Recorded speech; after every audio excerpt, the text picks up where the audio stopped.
Good afternoon, ladies and gentlemen. It's Patty Stash coming at you. I have another video that I wanted to discuss something that hopefully is considered educational content that people can take and use for themselves at some point in the future. Now, again, when I make these videos, by no means am I saying I know everything in any way, shape, or form, but I have been in the market a very long time. I see how things work. I see some things that work, some things that don't work. What I want to talk about today is something real simple. It's basically the correlation of volume to price action / price appreciation. So what I kind of wanted to mention is the token sport. In the past week or so, sport has made a nice move when the rest of the market really hasn't been doing anything. From about the 4-cent range up to the 10-cent range. Now, what does this mean? What am I talking about? Why am I mentioning sport? Why am I mentioning volume? Well, when a token starts to break out, there are tokens that will move higher sometimes, but then they just come right back down to where they were. And there's a reason that happens all the time. Some tokens might pump higher because you see either one large buy that comes in, a couple large buys that come in, but the volume isn't really that high. So unless the volume is there, the chances are that price appreciation won't sustain. The higher the volume, the better. Now, there is good volume, there is bad volume. I can get into that a little bit later. That's when I start talking about dilution a bit. But what I want to talk about now, wow, look at that glare. That's fucking, it'll be gone in a second. But as far as sport goes, sport on average was trading, let's just say $50,000 a day. I think that's around the average, 40, 50,000 a day. And then when the price broke out, that particular day, the volume spiked up from 40, 50,000 to as high as almost $400,000. So the volume spiked 10x compared to what's normal, and the price pretty much doubled. When it got to 10 cents, it kind of topped out, and now for the last few days, the volume has remained not necessarily 10x what it was, but it's been about 5x. It's been trading about $200,000 a day in volume. So what you're basically experiencing is higher volume than normal, which trades at twice as high of a price, which is what is necessary for a price to remain in that range up until a point.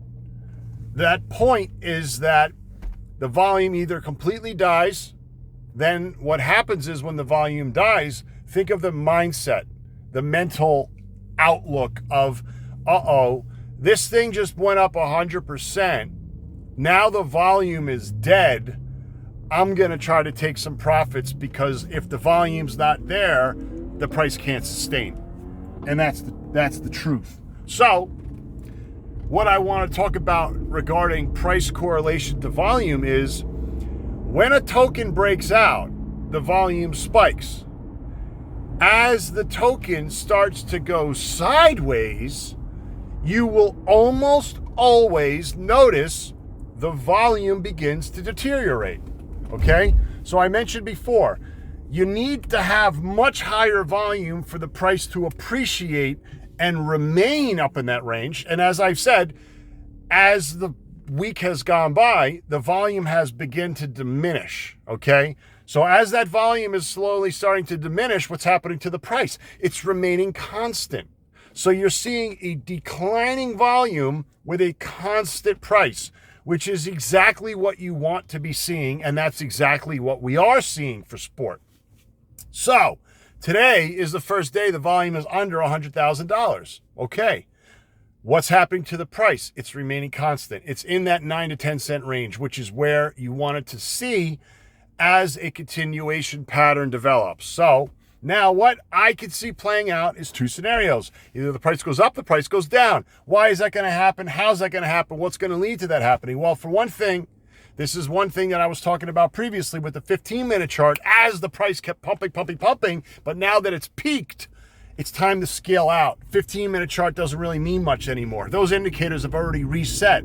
The hour indicators have already started to reset. Now it's time to start focusing on the 4-hour indicators. As the 4-hour chart, which I've mentioned so many times, is my favorite chart when it comes to shifts of, let's just say, sentiment, price shifts, whatever you want to say. Right now, in this particular case, the 4-hour chart is resetting. And I don't know if this is boring to people. It's fine if it is. I'm trying to explain why certain things happen, what leads to them happening. And again, it's like the market psychology aspect, but I'm using technical analysis, I'm using the chart, I'm using volume. And if you understand volume, if you understand the technical analysis, and if you understand what happens when things start to change, then keep paying attention.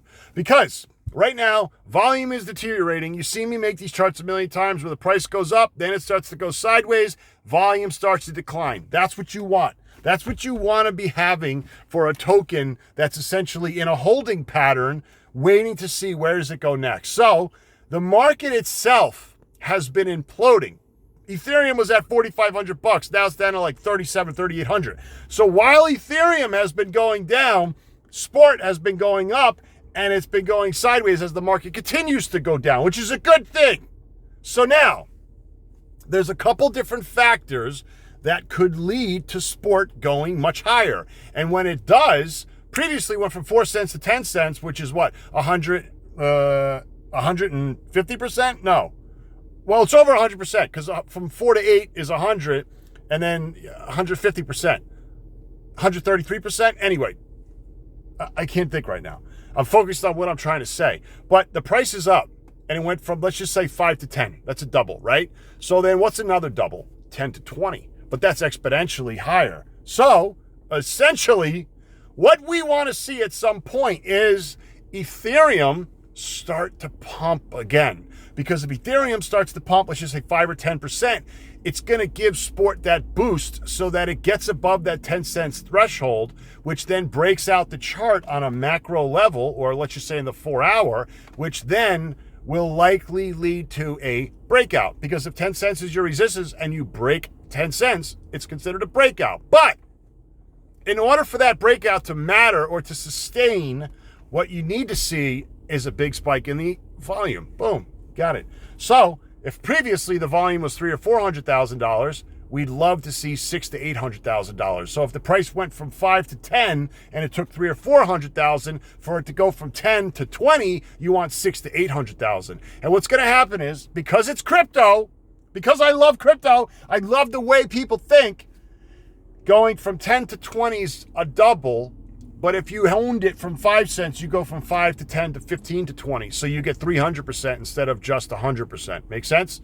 But in the crypto market, when you have a chart like sport that has an all-time high of 15 cents, then it breaks 10 and starts moving up to 10, 15, and the volume starts spiking, everybody starts paying attention. So it's much easier for a token to trade $600,000 or $800,000 than it did previously to trade 300 or 400 when almost nobody was paying attention, right? So let's just say it does it again. It goes from 20 cents to 40 cents. We went from 300,000 to 800,000 to then, to now 600,000 to 800,000, right? If it goes from 10 to 20, because previously from 5 to 10, it did 300,000 or 400,000, double that. 600,000, 800,000, okay? And now what's double that? 1.2 million to 1.6 million. So if it goes from 20 cents to 40 cents, in order for that to really happen, the volume itself will likely have to be 1.2 million to 1.6 million. And again, it sounds like so much more. Look at this fucking line. I can't get a break with these shadows. So, God damn it. Okay, whatever. I'm just going to leave it like that. So to go from 5 cents to 10 cents is 300,000 to 400,000 in volume, which sets the standard, so to speak, so that if it goes from 10 to 15, you want to see 600,000 to 800,000 in volume. And if it goes from 20 to 40, you want to see 1.2 to 1.6 million. Now again, 1.2, 1.6 million, that's a big jump up from 300 or 400,000 when it went from 5 cents to 10 cents, but it's not, because there's a lot of money in this world. And when somebody sees a chart that keeps breaking out and doubling like that in crypto, it does something to people's fucking minds where if they weren't paying attention to it at 5 cents, they're going to start FOMOing at 40 cents. Why does it happen? I don't know, but this is the way crypto works. This is the way that I know crypto works. That's the way I've been talking about it my entire lifetime. And that's why sometimes when that starts to happen, all of a sudden everybody starts going, what is this token? And if you've got a product like sport, that's something that could potentially be billions of dollars because it's a fucking $100 billion industry and it's probably going to double in the next 5 years, they're saying. It's in an industry that people want to start paying attention to. If the idea has never been done before, everybody's going to want to grasp it. Everybody's going to want to jump on it. And once they do, they're going to start promoting it and telling their friends about it. So if you have an asset that's got a $5 million market cap, kind of like sport does right now, and it goes to 50 million, all of a sudden everybody starts to care. Fucking shadows. But anyway, the volume is so important in relationship to price action. If you don't have the volume, the price action won't mean shit and the price will just come back. So right now I said if Ethereum starts to pump, it could give it that push over the 10 cent threshold, or if we see a spike in the volume because they come out with some news, because they release a statement or an update of some sort of news, is some big influencer jumps on and the volume starts to spike and breaks over 10 cents, keep an eye on the volume, because as long as the volume keeps spiking, the price will spike with it. That's what I'm trying to say. These fucking shadows are pissing me off.